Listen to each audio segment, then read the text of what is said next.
নমস্কার বন্ধুরা, আমি সুজাতা। আমার রান্নাঘর সবাইকে স্বাগত। তো আমি আজকে একটা নতুন রেসিপি করব। কচুর ফুল দিয়ে আর চিংড়ি মাছ দিয়ে আমি ভাপা করব। রাস্তার সামনে সেই কচু গাছ থাকে, যেগুলো পুকুরের ধারে থাকে, সেই কচু গাছে ফুল হয়, সেইগুলি আমি তুলে নেব।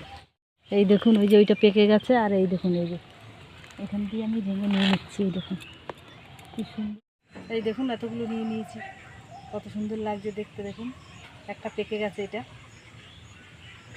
নিয়ে চলে এসেছি। আমি এখন কেটে দেখাবো, এইভাবে কাটবো ফুলটা,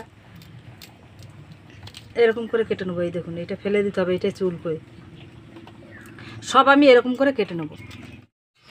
এই দেখুন, এইভাবে সব কটা করে নিয়েছি। এবার আমি কুচিয়ে নেবো, ঝিরি ঝিরি করে কুচাবো। এই যে কেটে নিয়েছি এরকম করে, এখন আমি পরিষ্কার করে ধুয়ে নেবো এটা। এই দেখুন একদম পুরো জ্যান্ত চিংড়ি, গঙ্গা দিয়ে ধরে নিয়ে এসছে। এই দেখুন জালও শুকো দেওয়া আছে। এই দেখুন নড়ছে, এই দেখুন, এই যে দেখুন, এই দেখুন এই চিংড়ি মাছটা তো আমি তো দেখিয়েছিলাম যে জ্যান্ত যখন ধরে নিয়ে এসছে গঙ্গা থেকে। তা আমি এখন এই চিংড়ি মাছ এইগুলো আর এই চালানি চিংড়ি আছে একসাথে আমি বেছে নেব। এরকম করে আমি সব বেছে নেব। দেখুন চিংড়ি মাছ আমার বাছা হয়ে গেছে, এখন ধুয়ে নেব।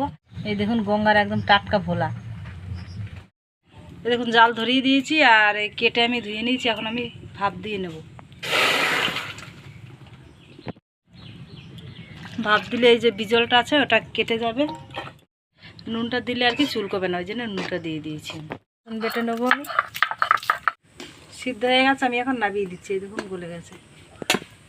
ঝুড়িতে আমি জল ছেঁকে নেব।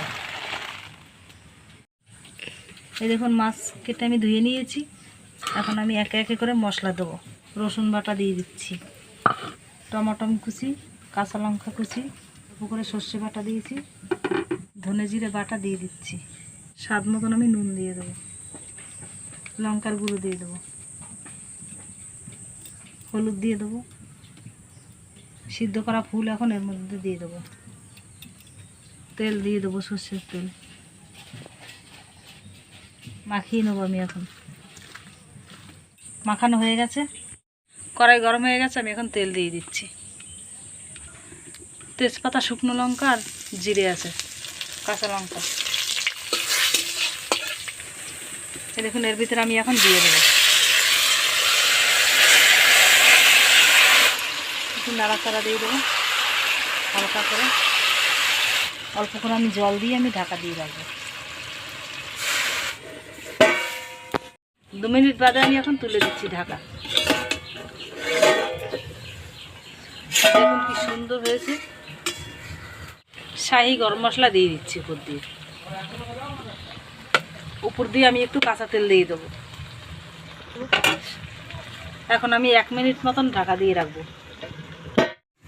1 মিনিট বাদে আমি ঢাকা খুলে দিচ্ছি।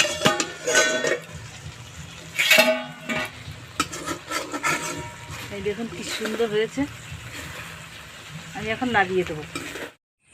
এই দেখুন কচুর ফুল ভাপা রেডি। কেমন হয়েছে দেখুন, খুব সুন্দর হয়েছে, দেখতেও কত সুন্দর লাগছে। তো আমি এখন খেয়ে দেখাবো। আমি এখন খেয়ে দেখাচ্ছি। খাচ্ছি, এরকম করে খাবেন আপনারাও তৈরি করে। এই দেখুন সেই চিংড়ি মাছের এটাও খুব ভালো লাগবে খেতে। ওটার ভিতর একটা শ্বাস থাকে। রেসিপিটা দেখে যদি ভালো লাগে, লাইক, কমেন্ট, শেয়ার, সাবস্ক্রাইব অবশ্যই করে দিন।